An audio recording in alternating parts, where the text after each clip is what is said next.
I actually wanted him to hook. You guys can see my positioning here. You guys can see my positioning. I'm acting stupid. I'm like, oh, you know, hook me, bro, hook me. I'm overextended, bro. Hook me, hook me, hook me. Look, I give you minions advantage. And he hooked me, and then I immediately flash on the Varus. I hook, and then right now, maybe I could have actually kept my hook to try to hook after he flashes, but I thought I can kill him anyways. It was extremely close, 30 HP. And right now the Genovich with his W. I don't know why Nautilus went in here. Absolutely griffer. Even if he doesn't die, if Gene hits the W on the Nautilus will die. So personally, I think he went in a little bit too greedy. His jungle was behind, so this was fine. Then I tried to hook. Let's see what's gonna happen here. And of course, Uga Buga. I tried to BM him a little bit, just stay behind, like in front of him to body block him. He couldn't really do much. I ping Evelyn to leave because we can push the lane by ourselves. What's going on, guys? Visais here, and today we're gonna analyze a Grandmaster game on EU West. The players that are gonna be displayed in these videos are around Master to Grandmaster. Some of them are 500 LP, last season almost 1000 LP. This guy is actually a pro player, is a semi-pro player. He does have a team. This guy, Grandmaster 466, a few bunch of master players, Grandmaster 400 LP here. This guy is 387, Grandmaster 2022 600, Grandmaster Challenger in Flex, but I guess it doesn't matter if it's Flex. Noman's the Unicorns of Love pro player, mid player, and this guy that was Grandmaster almost 800 LP last season, Grandmaster right now. So these are the players that are displayed. Well, of course, me as well on Blitzcrank, and other bunch of like master, high master tier, mid master tier players. Some of them Grandmaster last season, other big Challenger last season. So we have a good game. AD carry. We are gonna learn also support. We're gonna see how should this role be played in the laning phase, in terms of the rotations, in terms of the decision making. So let's get started. The first thing that we're gonna talk obviously is about the laning phase. So playing Jhin Blitzcrank on the bottom side against Varus and Nautilus. Theoretically, what we should do right now is to make sure we play aggressive. We play this lane to win it, and we need to go on them very hard. Blitzcrank obviously very easy. He has to hook, Jhin has to get prio, and he has to stay behind the minions. If they get prio with Varus Nautilus, they can also go on us. The Nautilus, of course, is a pro player, so he goes for Aftershock against Alistar, Rel, Blitzcrank. If you play Nautilus, you can consider going for Aftershock, especially because he's thinking that, oh, I'm the only tank in this composition, so I'm obviously gonna go for that. Easy peasy.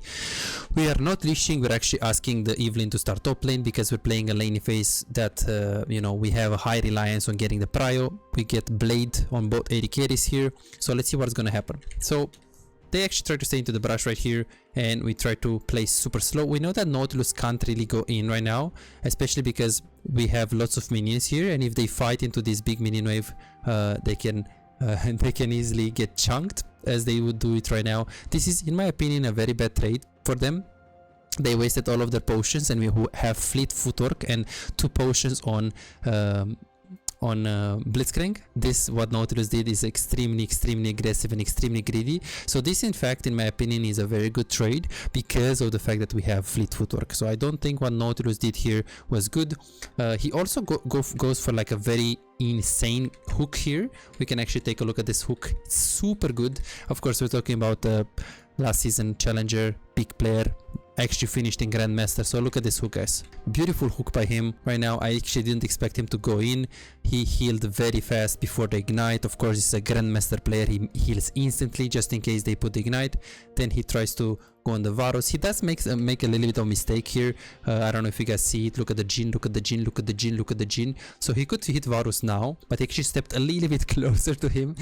So of course, you know, Grandmaster players, Challenger players, they're all humans as well. He just stepped a little bit there, misstepped. Then now I'm actually tanking the hook. If Nautilus wants to go in, he will go on me, and it would not be good. The reason why I hook like this is because sometimes when you actually when you hook like this, you can actually get the Varus from behind of the minion. So this is like a super like, unfortunately the minion here was a bit iffy. On Blitzcrank, it's gonna be a bit easier to hit these hooks.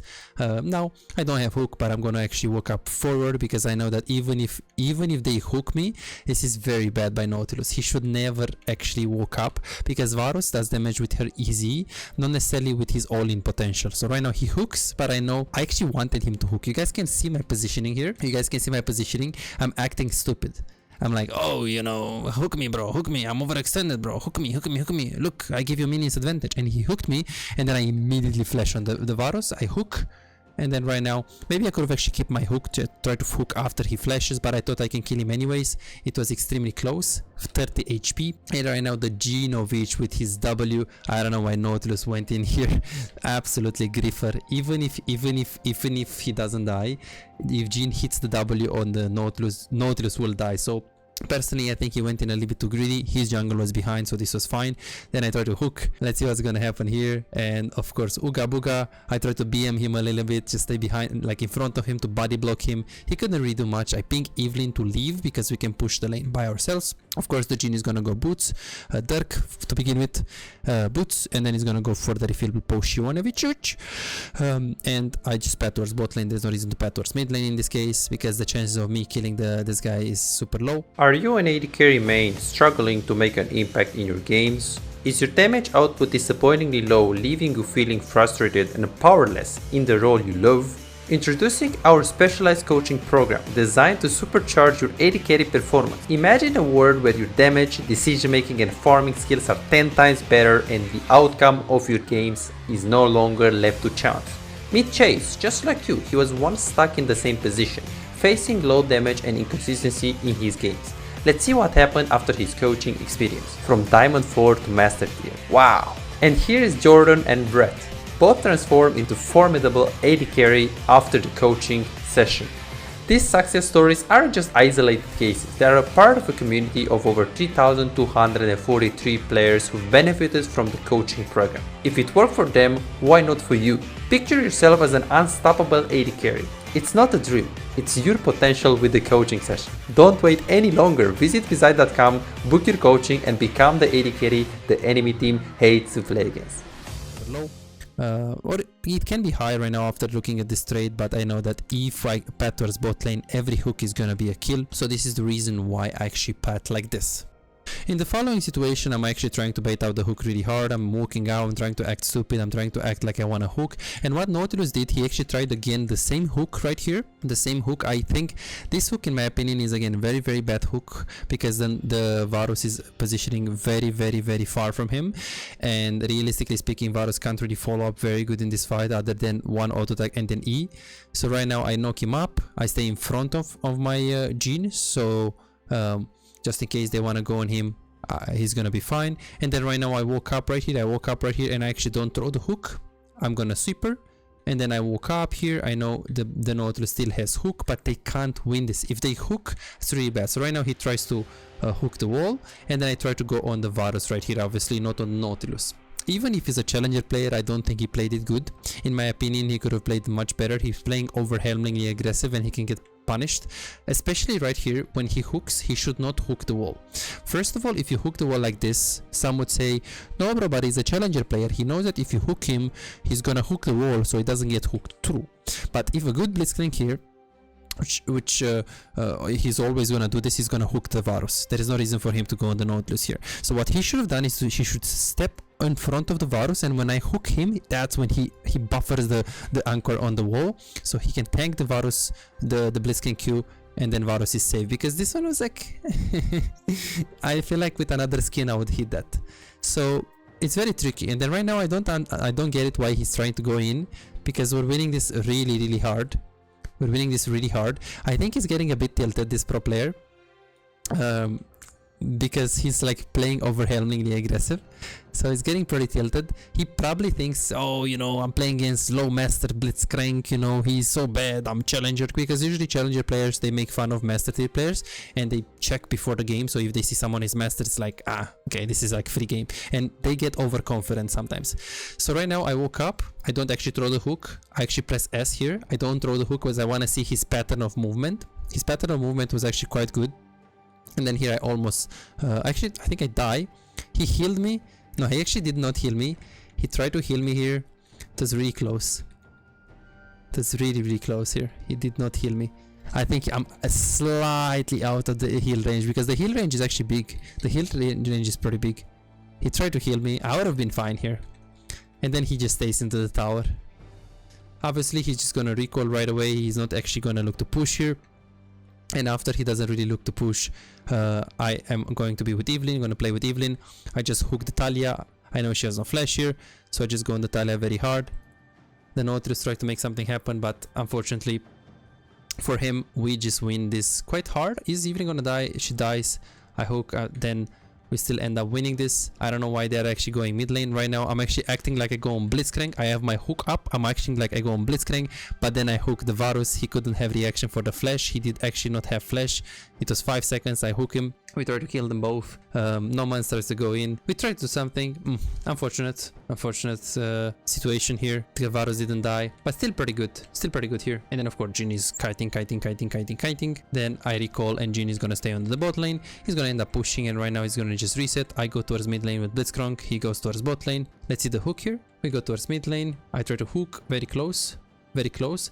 What I try to actually do here in this case is that I knew that I can't reach her, so the only situation when I reach her is if she stops for a second for the W, and right after she tries to knock us up, I'm gonna buffer the hook. Some of you could say, yeah, but you're still gonna get stunned or knocked up, and I would say, yeah, true, but she's gonna get pulled as well. So this is what I try to do. When I see that she's buffering this thing, I try to Q as well. She actually didn't hit me, but I try to buffer my Q right before she actually hits the W on me. That was pretty much what I tried to do.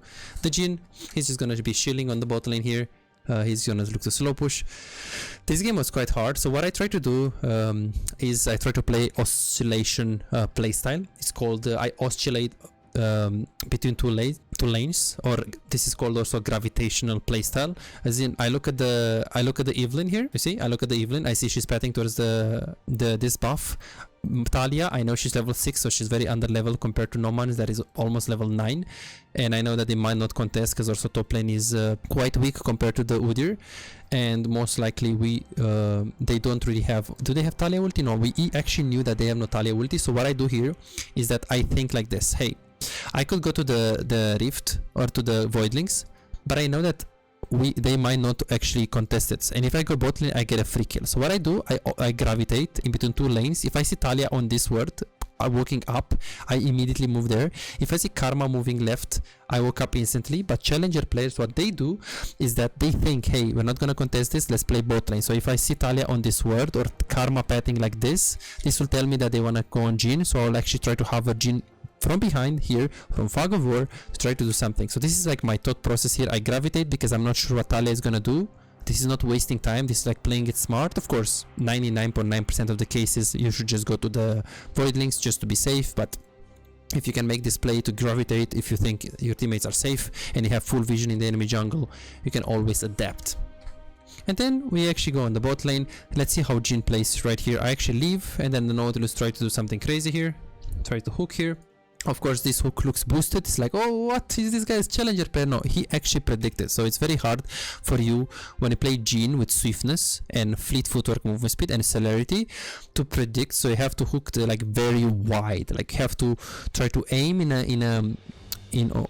a point where you think is gonna end up being, and that point usually can be like right here, or it can be right here. So if you're hooking like this and he goes here, you're gonna be like, wait, is he trolling? Is he trolling? This is what he actually, this is why it looked like this, because you might say like, wait, he's trolling, right? He's not trolling. And then now the Nautilus actually was just getting like 1 minion to get level 6. I tried to ulti to actually cancel his shield, hook the Varus. Should not actually get the kill on the on the guy. Now they're so tilted because look what I do. I know he's a pro player, and I know that pro players have egos. So what I do, I step behind of him right now to body block him to make sure he gets the kill, and then now I do a bit of BM. So this is basically how I win the early game. And I don't want to say they can't do anything, because they try to do something. I feel like the enemy support played way too aggressive, and I feel like Jhin played quite good also without me when I wasn't on bot lane. So unfortunately this game we weren't really able to convert this game into a win. We're fighting bot lane on the Drake. Jhin is actually with us. Now he has a huge amount of gold with Jhin, but if we are behind of the tower, of course he's not gonna recall right now. He's just gonna keep pushing. We're trying to dive this guy. We do it, but this is actually not worth it because he still dies.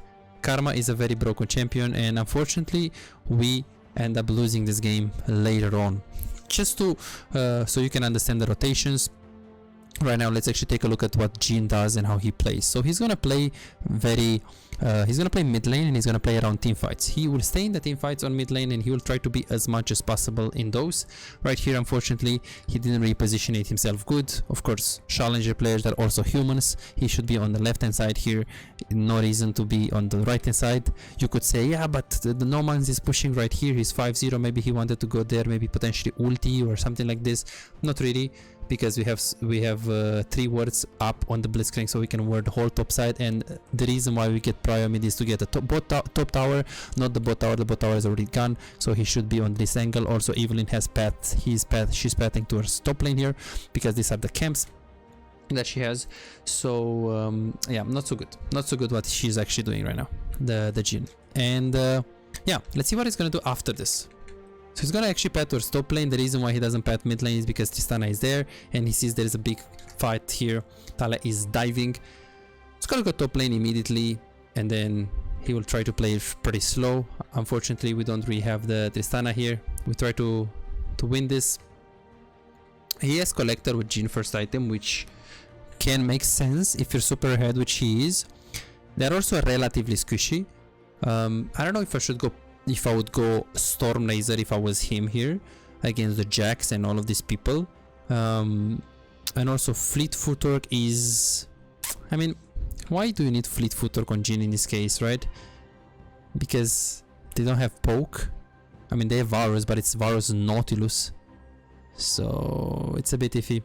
So yeah, so Jhin is gonna be farming, but at the same time, if the fight is gonna be, as he's farming, if the fight is gonna be close to him, it's gonna happen close to him, then he's just gonna stay with us. So what we learned in this game is that Jhin played very reactive. He played around his support. He didn't really do much other than not get caught in the laning phase and try to get prio, and he tried to farm as much as possible and as good as possible and get good recalls. If his support was actually hitting the hooks, he followed. If not, he played safe. Right now, since the bot lane fight is super far, he doesn't even join. But if the fight was close or would be close, like let's say around Drake, of course his priority would be Drake. So that's what he did. He played safe, because a lot of people are asking, what do I do if my support doesn't do anything? You know, what do I do if I get pushed in? Well, you just play safe. That's all what you can do. You just farm. You do nothing other than don't die, don't make it worse, and chill in the lane phase, get to your items and make sure to get good recalls. That's all what you can do, and then you can carry later on with good rotations. Like we can see this Blitzcrank, this Jhin, right? He's going mid, right? He's taking mid, and after he's taking mid, he's seeing a team fight top lane. Right now, when he's looking there, he sees that this is already over, so then he's gonna be pushing back to mid lane, push, and then he's looking to play with the Tristana right here. He tried to ulti, unfortunately he tried to overextend, and he threw. The fact that he just threw the game, the fact that he followed here is very good, the fact that he took this plant is very good, but right now, unless he flashes now, kills her in the backside, which he should do, he should just run away. Like if you stay here in your ulti, it's not good. That's not good. The reason why it's not good is because they can easily flank you, right? They can TP behind you, they can flank you. So that's what we learned about AD carry. You don't need to do anything crazy in the game. As long as you get prior, you don't get hooked, you don't get caught, and you have good recall timings. In the mid game, it's also very easy, because you just have to play around your teammates, farm as much as possible, but have a priority with staying around your teammates. Don't get caught and don't do anything stupid. Get your items, easy peasy. So number 1 is don't do anything crazy in the laning phase, play around your support. Number 2 is get the wave, make sure your wave is in a good position, pushed into the enemy, or if you can't do anything, just let it push into you, but make sure you focus on good recalls. And number 3 is in the later stages, make sure you are with your teammates. You're not side laning or doing something crazy stupid. You guys see here this, like lots of throws even in high elo, so don't think like, oh, I'm gonna get to high elo and they are never gonna throw. They'll throw. They are humans, they'll throw. It's solo queue. They'll do stupid stuff. Don't worry. You can, do you see this in Challenger top rank 10? You see this in Iron 4. League of Legends is League of Legends. We're all humans, we make mistakes. So don't worry if you make a mistake, as long as you focus on how to fix it. Okay, what can I do next game better? Let's fix it. Because Challenger players, they do so many mistakes, but it's like they don't repeat the mistakes as much as other ranks players. This is the video, guys. Thank you so much for watching, and I hope this actually was something that you enjoy. Let me know if you liked it. And again, thank you so much for watching. $5. If you have problems improving and getting better in the game faster but cannot afford booking coaching, on my Patreon you can access more than 627 VOD reviews, premium videos about how to wave management, mid-game macro, and tier lists that will show you the best champions to climb and to improve for your elo. And these are not on YouTube, this is only on Patreon, they're exclusive. Moreover, you can participate in the free coaching waiting list to get a premium VOD review. I'm giving away 2 free VOD reviews every single week. All what you need to do is simple 2-step process. Subscribe to my Patreon and share your OPGG, and voila, you are on the waiting list. You're gonna get a personalized VOD review for any game in your match history. For just $5, you get not only the free VOD review, but a whole bunch of exclusive benefits that will supercharge your gaming experience. It's a small investment for a big return. And it's just $5, it's no brainer, right? But here is the deal, you've got to act quickly. The waiting list is already filling up fast. 55 people already subscribed to the Patreon, and there are 6 people that they already are on board, they are on the waiting list. And more are joining every moment. Now, do you want to secure your spot for a free VOD review? Go ahead on my Patreon and reserve it right now.